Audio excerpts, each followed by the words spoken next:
Morning news కి స్వాగతం. పత్రికల్లోని ముఖ్యాంశాలు చూద్దాం. ఈనాడు పత్రిక, లగచర్లలో అధికారుల బృందంపై దాడి ఉద్రిక్తం. పట్నం నరేందర్ రెడ్డి అరెస్టు, ఆయనను సూత్రధారిగా పేర్కొన్న పోలీసులు. 14 రోజుల రిమాండ్ విధించిన కొడంగల్ కోర్టు అంటూ వార్త వేసింది. మొత్తం మీద లంగచర్లలో జరిగినటువంటి ఏదైతే కలెక్టర్ పైన ఘటన అధికారుల పైన జరిగిందో ఆ ఘటనలో ప్రధాన సూత్రధారిగా పట్నం నరేందర్ రెడ్డిని పోలీసులు ఇన్వెస్టిగేషన్ లో సూత్రధారి తీసుకున్నారు. మొత్తం మీద ఆయన సురేష్, మొత్తం మీద కేటీఆర్ మొత్తం ఈ పింక్ బ్యాచ్ ప్లాన్ గీసి మొత్తం మీద కారం పొడి, కర్రలు, రాళ్లతో దాడి జరపాలి, కలెక్టర్ల పైన అది అక్కడ వచ్చినటువంటి అధికారుల పైన దాడి జరపాలి అంటూ పథకం ప్రకారమే మొత్తం మీద కలెక్టర్ ను ఊరికి రప్పించి ఆయన పైన దాడి చేసిర్రు అంటూ మొత్తం మీద ఇన్వెస్టిగేషన్ లో బయటపడ్డది. కేటీఆర్ ఆదేశాలతో ప్రభుత్వాన్ని అస్థిరపరిచేందుకు కుట్ర పన్నారని అభియోగం. సురేష్ ను ముందుంచి స్థానికులతో దాడికి ప్రణాళికను రచించారని ఆరోపణ. రిమాండ్ నివేదికలో కీలక అంశాలు నమోదు అంటూ మొత్తం మీద ఆ ఏదైతే కుట్ర పన్నీరో అందులో రైతులు అని పేరు చెప్తున్నారు. అందులో దగ్గర చాలా మంది రైతులే కాదు, వాళ్ళ పేర్ల మీద భూములు అనేటివే లేవు. అయినా మొత్తం మీద పథకం ప్రకారం ఊరికి వచ్చేలాగా ఉసిగొల్పి అధికారులకు ఊరిలో వచ్చిన తర్వాత వాళ్ళ పైన దాడి చేయడం జరిగింది అంటూ వార్త తీసుకొచ్చి, మాజీ ఎమ్మెల్యే నరేందర్ రెడ్డిని కొడంగల్ కోర్టుకు తీసుకువెళ్తున్న పోలీసులు అంటూ వార్త వేసింది. ఇక్కడ ఫోటోతో సహా. ఇది 2వ పేజీలోని వార్త. కడ ప్రత్యేక అధికారి హత్యకు కుట్ర, అదనపు కలెక్టర్ పై హత్యాయత్నం, ముందస్తుగా రాళ్లు, కర్రలు, కారంపొడి సేకరణ, రిమాండ్ రిపోర్ట్ లో పేర్కొన్న పోలీసులు అంటూ 2వ పేజీలోని వార్త. ఇది అధికారులపై దాడి, బారాస కుట్రి, భట్టి విక్రమార్క 8వ పేజీలోని వార్త. ఇది కూడా నిందితుల్లో 19 మందికి భూమే లేదు, ఐజీ సత్యనారాయణ వెల్లడి. మొత్తం మీద అక్కడ ఎవరైతే 19 మంది పైన అసలు భూమి అనేదే లేదు. మొత్తం మీద పథకం ప్రకారం అది జరిగినటువంటి కుట్రగానే పోలీసులు భావిస్తున్నారు. ఇంకా విచారణ జరుగుతుంది అంటూ వార్త తీసుకొని వచ్చింది. ఇక్కడ ప్రజల తిరుగుబాటే ఎవరి కుట్ర లేదు, కొడంగల్ రగలడానికి సీఎం అనాలోచిత నిర్ణయాలే కారణం, ఫార్మా విలేజ్ పేరిట ఆయన కుటుంబ సభ్యులకు భూ సంస్థార్పణ, పట్నం నరేందర్ రెడ్డిని రైతులను బేషరతుగా విడుదల చేయాలి కేటీఆర్. మొత్తం మీద పథకం అంతా చేసిందంతా ఆయననే, మళ్ళా వదిలిపెట్టాలని కూడా ఆయననే చెప్తున్నాడు. మొత్తం మీద ఇక్కడ ఎవిడెన్స్ ఫోన్ యొక్క కాల్ డేటాలు తీసి చూస్తే మొత్తం కథ ఎక్కడ జరిగింది, ఎవరి ద్వారా జరిగింది, ఎన్ని రోజుల నుంచి జరుగుతుంది ఈ పథకం అనేది ఇక్కడ బయటపడ్డది అంటూ పోలీసులు చెప్పుకొని వస్తున్నారు. ఈ 2వ పేజీలోని వార్త. ఇది కూడా చివరి ధాన్యం గింజ వరకు కొంటాం, ప్రైవేటు వ్యక్తులకు అమ్ముకోవాల్సిన అవసరం లేదు, రైతులకు ముఖ్యమంత్రి రేవంత్ రెడ్డి భరోసా, అన్నదాతలను ఇబ్బంది పెడితే యస్మా, మిల్లర్లు వ్యాపారులకు హెచ్చరిక.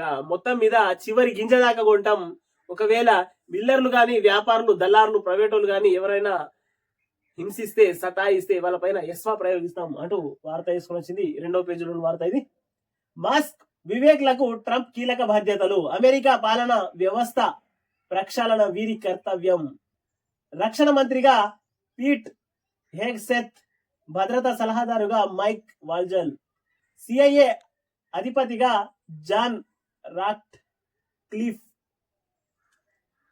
10వ పేజీలోని వార్త. ఇది కూడా జార్ఖండ్ లో పశ్చిమ బెంగాల్ ఉప ఎన్నికల్లో హింస, 66.18% పోలింగు, తృణమూల్ కార్యకర్త ముత్తి అంటూ 10వ పేజీలోని వార్త. ఇది కూడా పంట పొలాల్లో సౌర విద్యుత్ కేంద్రాలు, రైతు స్వంతగా స్థాపించొచ్చు లేదా ఏదైనా సంఘం కంపెనీ భాగస్వామ్యంతోనూ, మార్చిలోగా 4000 మెగావాట్లు ప్లాంట్లు ఏర్పాటుకు అనుమతి, పిఎం కుసుమ్ అమలుకు రాష్ట్ర ప్రభుత్వం ఆదేశాలు అంటూ వార్త తీసుకొని వచ్చేది 2వ పేజీలోని వార్త. మొత్తం మీద పంట పొలాల్లో సౌర విద్యుత్ కేంద్రాలు అంటూ వార్త తీసుకొని వచ్చింది. పొట్టు తీస్తుంది, సన్నాలను ధృవీకరిస్తుంది, కొనుగోలు కేంద్రాలలో అందుబాటులోకి డిజిటల్ మీటర్ అంటూ వార్త తీసుకొని వచ్చింది. ఇక్కడ తప్పుడు ప్రకటనలు వద్దు, విజేతల అనుమతి లేకుండా ఫోటోలు వాడొద్దు, కోచింగ్ కేంద్రాలకు కేంద్రం మార్గదర్శకాలు, ప్రచారతరలు బాధ్యతలు వహించాలని స్పష్టీకరణ అంటూ వార్త తీసుకుని వచ్చింది 8వ పేజీలో వార్త. బుల్డోజర్ కూల్చివేతలు తగదు, సంబంధికులకు షోకాజ్ నోటీసులు ఇస్తూ 15 రోజుల సమయం ఇవ్వాలి, కార్యనిర్వాహక అధికారి న్యాయమూర్తి కాలేరు, వారికి ఇండ్లను కూల్చే అధికారం లేదు, ప్రభుత్వ స్థలాల్లో అక్రమ నిర్మాణాలకు మా ఆదేశాలు వర్తించవు, సుప్రీంకోర్టు స్పష్టీకరణ అంటూ వార్త తీసుకొని వచ్చింది. ఇక్కడ 8వ పేజీలో వార్త ఇది. గుత్తేదారులతో ఇంజనీర్ల కుమ్మక్కు, పని పూర్తి కాకుండానే అయినట్లు ధృవీకరణ, పత్రాల జారీ, పథకం ప్రకారమే ఇలా చేశారు, నిర్వహణలో తీవ్ర లోపాలు, మేడిగడ్డపై ప్రభుత్వానికి విజిలెన్స్ అండ్ ఎన్ఫోర్స్మెంట్ నివేదిక. మొత్తం మీద మేడిగడ్డ విషయంలో కాదు, అక్కడ కాళేశ్వరం గాని మేడిగడ్డ గాని ఇవన్నీ ఒక పథకం ప్రకారమే జరిగినాయని చెప్పుకోవచ్చు. గుత్తేదారులు ఇంజనీర్లు కుమ్మక్కై డబ్బులు లేపుకున్నారు. ఆ తర్వాత వాటి డిజైన్లు కూడా తమకి ఇష్టం ఉన్నట్టు కాక మార్చినప్పుడు ఇంజనీర్లు చూపించింది ఒకటి, కాక మార్చింది ఒకటి. ఇంజనీర్లు ఇలా కట్టాలి అంటే కాక నీకేం తెలుసు, అట్లా కాదు ఇట్లా కట్టాలి అని కాక కూడా అప్పుడు మొత్తం ఆ డిజైన్లను మార్పులు చేర్పులు చేసిండు. తర్వాత గుత్తేదారులు ఇంజనీర్లు కుమ్మక్కయి బిల్లులు కూడా పనులు కాకముందే బిల్లులని లేపి పడేసారు. మొత్తం మీద గోల్ మాల్ గోవిందం అన్నట్టుగా 10 సంవత్సరాలు మొత్తం పాలనలో మొత్తం ఇవే పనులు ఒక్కొక్కటి వెలుగులోకి వస్తున్నాయి. ఇంకొన్ని రోజుల్లో ఇంకా వెలుగులోకి వస్తాయి.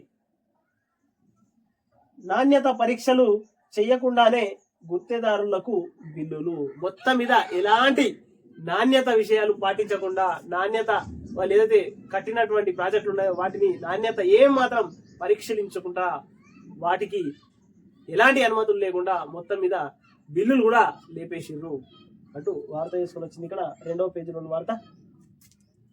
కేఎన్ఎన్ టీవీని సబ్స్క్రైబ్ చేయండి, షేర్ చేయండి.